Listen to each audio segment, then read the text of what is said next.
by NIH is really a big step forward. Mortality in women is still much higher than in men. And the very impressive fact is that this frightening finding was not the major point of this paper. It was a little side finding. And this really shows how gender or sex and gender aspects are neglected. Sex and gender differences are important for almost all disciplines in internal medicine. What we try to do in these EuGenMed projects is really to analyze the biological factors that are important for women and men, but also to include the socio-cultural gender dimension that is also very important for health and well-being. All the materials that we put out now, they need continuous updating and discussion and work on the implementation. And this is what we mean by sustainability. There are different manifestations of acute coronary syndromes in women. For instance, Scott's sudden coronary artery dissections, which is a tear in a coronary artery, occurs more often in women. For instance, about 10% of all acute coronary syndromes in women below 50 years are sudden coronary dissection. If we look at elderly women, they have a higher cardiovascular risk profile compared to men, and also more concomitant diastolic heart failure. That's what we call nowadays HFpEF, heart failure with preserved ejection fraction. That means a stiffening of the heart. We see that more in elderly women, and that also affects outcomes after coronary interventions such as bypass surgery. So if we look at the development of ischemic heart disease in women, we know that premenopausal women are at low risk. At older age, above 65, the risk increases, but there is a large gray zone between 45 and 65 years where women have a low or intermediate risk, where we need to do better cardiovascular risk assessment. There is a feminine pattern of coronary artery disease. Of course, women have smaller arteries, and especially in the younger group, they have more spasm in the smaller side branches. Men have more, at an earlier stage in life, obstructive disease in the epicardial vessels. Women often have more a diffuse pattern of sclerosis. This slide on heart failure with reduced ejection fraction. Systolic dysfunction is more prominent in men, like peripartum cardiomyopathy and Takotsubo are more prominent in women.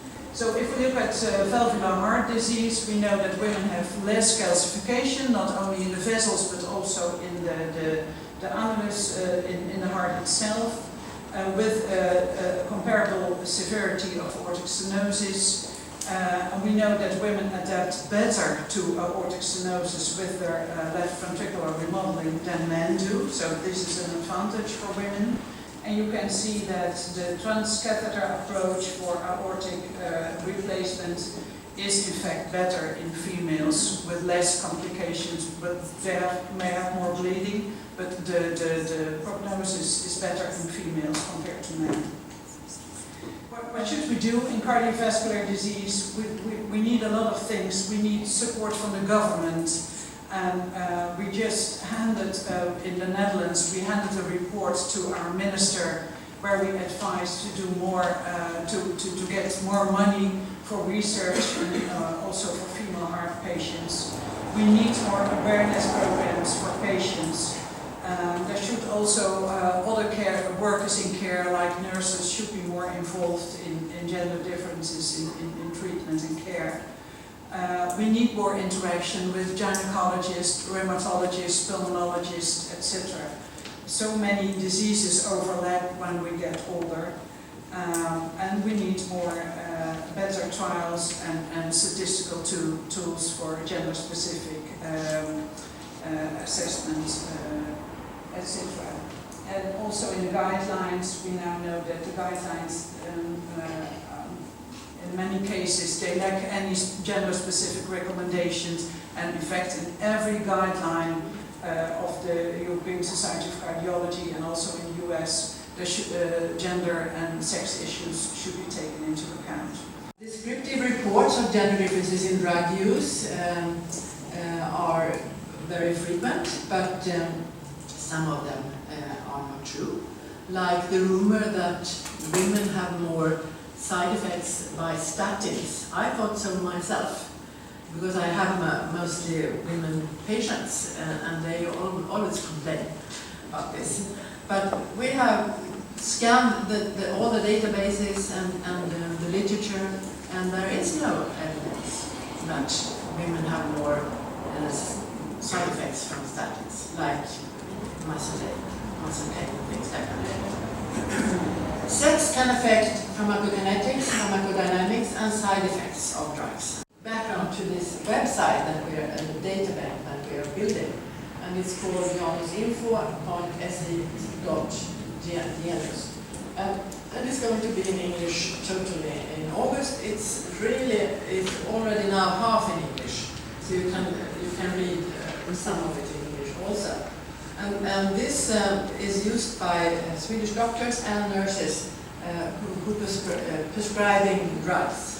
Sex and gender actually may have some common mechanisms, since the biggest differences between women and men, these are the chromosomes.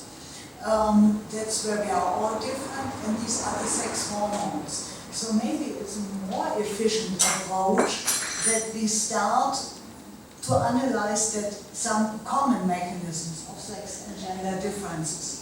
And this was actually the approach in our workshop, and we tried to analyze some genetic and epigenetic mechanisms, genetic mechanisms X and Y chromosome, and then epigenetic mechanisms, modifications of genes by estrogens or testosterone that can lead to differences, role of sex hormones.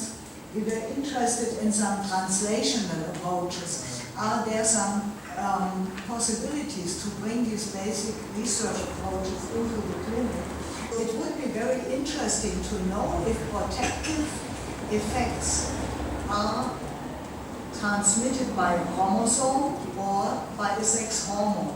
And this can be done with very specific animal models. And I don't want to explain these animal models in detail, but I would just like to tell you that these models are feasible, but they are really a lot of work.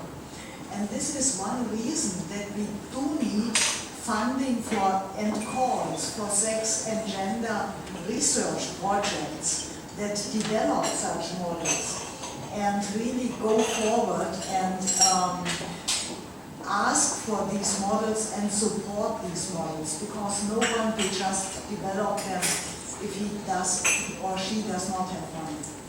To get some opinions on the floor. So would you tell us how long this window of opportunity, does it really exist? Interesting new methodologies, always. There is no window of opportunity. I think the clinical trial regulation really has put into law the requirement to even more scrutinize the populations to be included in clinical trials.